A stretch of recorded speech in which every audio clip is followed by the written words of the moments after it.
Hey guys, welcome to BOOKMAS. My name is JC. If you haven't seen my face before, today's video is a come holiday book shopping with me, plus a haul, of course. I'm gonna be honest, I don't have that many true holiday books on my TBR right now, and I'm dying to find some. I haven't read that many in the past, so I feel pretty blind. I've made a winter TBR, but at this point when I'm filming this, I don't have that many true holiday Christmassy books. So I'm definitely on the hunt, and I know Barnes will have all those tables set up for me. They're gonna do the hard lifting here, right? I just gotta show up, browse, and buy some books. So let's go to Barnes.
Okay, I just got back. Guys, it's only 5:30.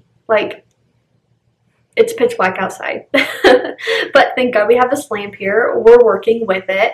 I was kind of bummed. This Barnes & Noble didn't have a Starbucks inside, and I was totally looking forward to getting a hot chocolate or something. It's definitely cold.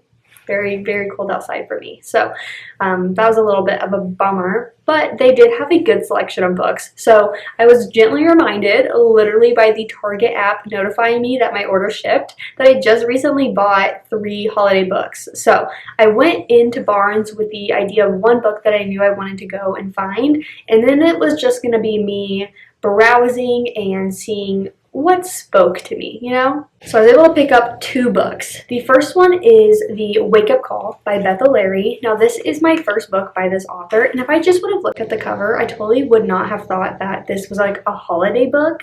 But I'm gonna read a little bit of the back. So it says, 2 hotel receptionists and arch rivals find a collection of old wedding rings and compete to return them to their owners, discovering their own love story along the way.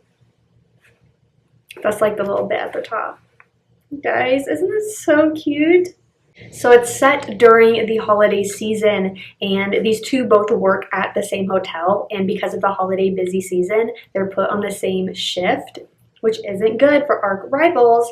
And so then they find these wedding rings, and they are competing to, I guess, give them back, but I think it's more along the lines of something about this also is involved with them keeping their jobs or something. So I think along the way, obviously they get to know each other, and it is just so precious. It sounds like such a cute book that isn't totally just small town romance in Christmas tree farm. You know what I mean?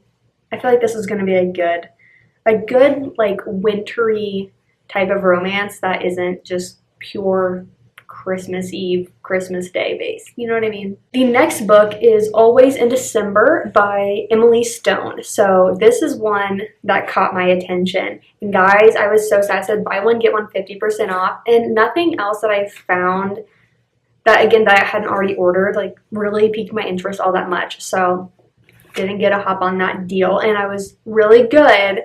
And there are other books not on my holiday kind of TBR that I was well, I could buy that fantasy book. I'm JC, seriously, no, you're in here for holiday books. So I haven't read anything by this author. I have literally no idea, but I read the back of this and I was done, sold. say less. First of all, look at the cover of this book. Like, isn't that so cute? Like, I love that. Okay, so at the top it says, a chance encounter during the holiday season brings two people together, then quickly tears them apart. But fate intervenes again and again in this romantic debut novel in the tradition of Me Before You.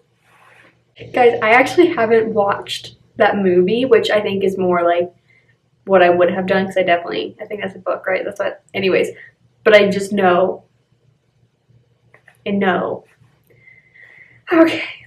So I want to read the full back of this because I just found it to be so precious, honestly, and that's what really prompted me to pick up this book. So that's why I want to read it for you guys. So in case you want to do the same now before seeing any of my reviews on it. So it says, every December, Josie mails a letter to her home in London to her parents she lost on Christmas night many years ago. Every time she writes the same 3 words, missing you always. But one year, her annual trip to the mailbox is knocked off course when her bicycle collides with a handsome stranger, a stranger who will change Josie's life.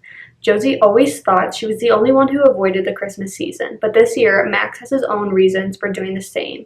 And coincidence leads them to spending the holiday together, aglow with new love. Josie thinks she might be the start of something special. Josie thinks this might be the start of something special. But then Max disappears without saying goodbye.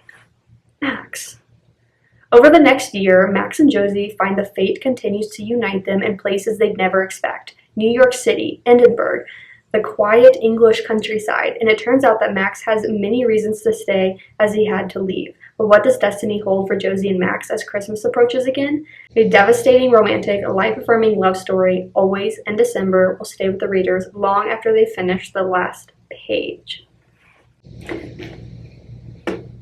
You know what I mean? This is exactly the type of movie I would want to watch around Christmas. So I'm excited for this. Guys, if you haven't watched Serendipity, that is one of my all-time favorite movies, and this definitely makes me think of that and just fate and reconnecting and what's at stake, this just sounds so precious.